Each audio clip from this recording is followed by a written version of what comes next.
येथे उपस्थित सर्व मान्यवरांचे सर्वप्रथमतः मी आभार मानतो।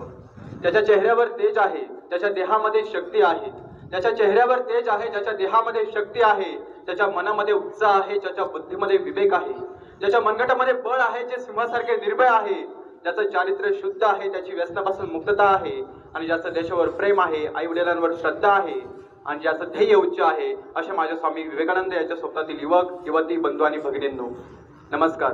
राष्ट्रीय युवा दिनाच्या तुम्हा सर्व युवकांना आणि युवतींना हार्दिक हार्दिक शुभेच्छा। स्वामी विवेकानंद यांचा जन्म 12 जानेवारी 1863 रोजी कोलकाता येथे झाला। त्यांचे पूर्वाश्रमीचे नाव नरेंद्रनाथ दत्त होते। त्यांच्या वडिलांचे नाव श्री विश्वनाथ दत्त व आईचे नाव भुवनेश्वरी देवी असे होते। वडील श्री विश्वनाथ दत्त हे कोलकाता हायकोर्टात वकील करीत असत। इंग्रजी आणि फारसी भाषांवर त्यांचे प्रभुत्व होते। तसेच आई भुवनेश्वरी देवी या रासिक त्याच्याने व शाळांतेने पूर्ण अशा घरंदाज बाई होत्या आणि अशा मातापित्यांच्या पोटी स्वामी विवेकानंद यांचा जन्म झाला। स्वामी विवेकानंद म्हणजेच नरेंद्रला लहानपणापासूनच धार्मिक बाबींविषयी फार ओढ होती। त्यामुळे राम, सीता, शंकर वगैरेंच्या मूर्तीची पूजा करून तो त्यांच्यासमोर ध्यानस्थ बसायचा। हा त्याच्या खेळातला एक भाग होता। त्याला साधू संतांविषयीचे फार आकर्षण होते। त्याची बुद्धी ही कुशाग्र होती। त्यामुळे त्याच्या कोणत्याही विधानाला जर उत्तर द्यायचे म्हटलं तर सबळ युक्तिपूर्ण असं प्रमाण द्यावे लागेल। सुदृढ देहयष्टी, खणखणीत आवाज आणि कुशाग्र बुद्धी यांचा तो धनी होता। मित्रहो, त्याच्या मनात लहानपणापासूनच ईश्वराच्या अस्तित्वाच्या सत्यतेविषयी मनात प्रश्न होता आणि ते जाणून घेण्यासाठी त्या उत्तरासाठी ते अनेक प्रख्यात धार्मिक नेत्यांना भेटले, परंतु त्यांना असं समाधानकारक उत्तर मिळालं नाही आणि म्हणून ते या उत्तरासाठी अधिक व्याकुळ झाले आणि त्यांचे चुलते श्री रामदास दत्त यांच्यामुळं त्यांना एका महान आणि थोर अशा महात्म्याला भेटण्याचा योग आला। इसवी सन 1881 साली हा शुभयोग, ऐतिहासिक क्षण, आधुनिक भारताचे नवयुगावतार आणि त्यांचे संदेशवाहक या दोघांचे मिलन घडले। आधुनिक भारताचे नवयुगावतार म्हणजे स्वामी विवेकानंद आणि त्यांचे संदेशवाहक म्हणजे त्यांचे गुरुदेव श्री रामकृष्ण परमहंस या दोघांची भेट झाली। नरेंद्रनाथांनी श्री रामकृष्णांना विचारले, महाराज तुम्ही ईश्वर पाहिला आहे का? श्री रामकृष्ण दृढपणे उत्तरले आणि म्हणाले, होय, मी तो पाहिला आहे। मी जसा तुला पाहत आहे अगदी तसाच नव्हे, त्याही पेक्षा स्पष्टपणे। आणि नरेंद्रनाथांचा संशय भेटला आणि येथपासून शिष्याच्या शिक्षणाचा श्री गणेशा झाला। श्री रामकृष्णांनी नरेंद्रला नाना प्रकारे पाठवून पाहिले आणि नरेंद्र गुरुदेवांच्या चरणी पूर्णपणे आत्मसमर्पण झाला। यापुढे त्यांनी आपले संपूर्ण आयुष्य हे राष्ट्र निर्मितीसाठी, राष्ट्र कल्याणासाठी व्यतीत केले आणि त्यासाठी त्यांनी भारतभर भ्रमण केले। आणि भारतभर भ्रमण करत असताना त्यांनी भारतातील जनसमुदायाच्या दुःख देण्याचे मिशन आणि बिकट असे चित्र पाहिले। जनसमुदायाच्या दुःख निवारणासाठी त्यांनी एकामागून एक अनेक राज्यसंस्थानातून फिरत राहिले ते, परंतु तिथं त्यांना कोणीही मदत करायला तयार झाले नाही। त्यामुळे त्यांनी भारतासाठी मदत मागण्यासाठी आणि भारतातील सनातन धर्माचा प्रचार आणि प्रसार करण्यासाठी त्यांनी पाश्चात्य देशात जाण्याचा निर्णय घेतला। चीन, जपान आणि कॅनडा या मार्गे ते अमेरिकेस गेले आणि अमेरिकेतील जुलैच्या मध्यभागी ते शिकागो येथे पोहोचले। शिकागो येथे पोहोचल्यानंतर मी म्हणेल की त्यांच्या आयुष्यातील सगळ्यात मोठी आणि महत्त्वपूर्ण घटना शिकागो येथे घडलेली।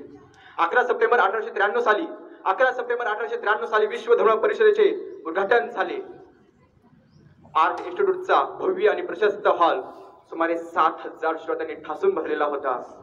प्रत्येक देशातील सर्वोच्च शिक्षण आणि सर्वोत्कृष्ट संस्कृती यांचे वरदान लाभलेले उच्चभ्रू लोक त्या श्रोत्यांपैकी होते। स्वामी विवेकानंद यांनी यापूर्वी कधी एवढ्या विशाल आणि प्रतिष्ठित जनसमुदायासमोर व्याख्या दिलेले नव्हते। स्वामी विवेकानंदांनी त्यांची पाळी आली तेव्हा त्यांनी मनोमन विद्यादेवी सरस्वतीला वंदन केले आणि आपल्या व्याख्यानाला प्रारंभ केला। सर्वप्रथम श्रोत समुदायाला संबोधून त्यांनी अमेरिकेतील बंधूंना आणि भगिनींनो हे शब्द उच्चारले आणि ते ऐकताच त्या श्रोत समुदायाने हर्षोत्फुल्ल होऊन टाळ्यांचा कडकडाट केला आणि तो 2 मिनिटे तसाच सुरू राहिला। त्यानंतर ते 7000 श्रोते आदराने उठून उभे राहिले। हा त्यांच्या आयुष्यातील सगळ्यात महत्त्वाची घटना होती। विश्व धर्म परिषदेतील सर्वोत्कृष्ट आणि सर्वात महत्त्वपूर्ण व्यक्ती म्हणून त्यांना गौरवण्यात आले।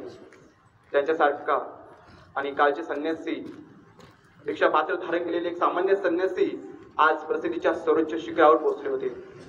स्वामी विवेकानंद ही अशी ज्वलंत आग आहे की त्यांच्यापासून जगभरातील करोडो तरुण प्रेरणा घेतात. त्यांचे अनमोल विचार युवकांमध्ये नवी उमेद, नवी आशा, नवी स्फूर्ती प्रेरित करतात.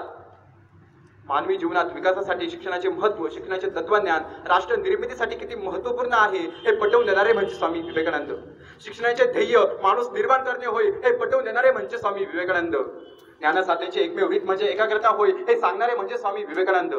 मनुष्याला जर स्वतःचा विकास घडवून आणायचा असेल तर श्रद्धा श्रद्धा श्रद्धा, स्वतःवरील श्रद्धा, स्वतःवरील विश्वास हे स्वतःचा विकास घडवून आणण्याचे रहस्य आहे हे आव्हान करणारे म्हणजे स्वामी विवेकानंद.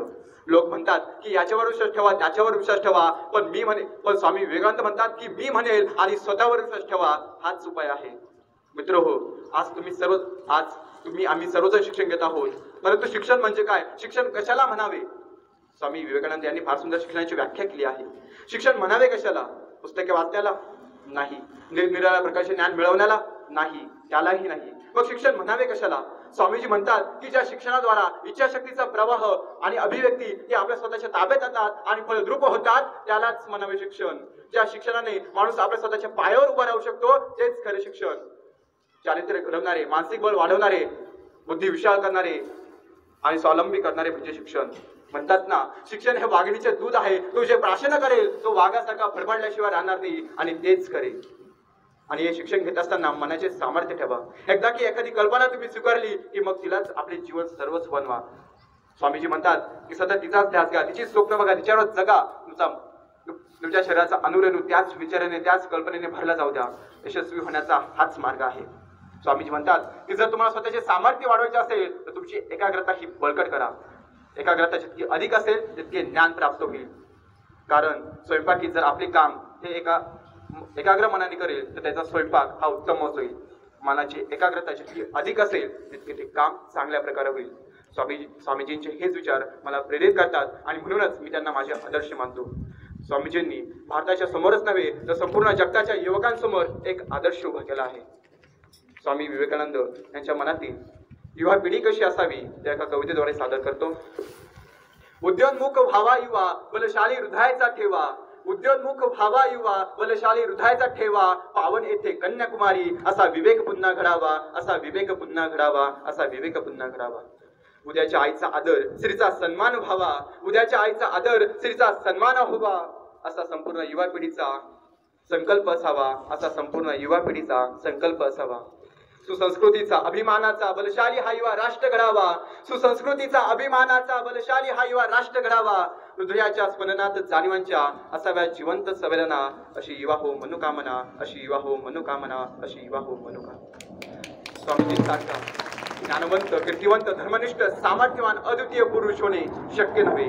उठा, जागे व्हा आणि उद्दिष्ट साध्य होईपर्यंत थांबू नका. धन्यवाद.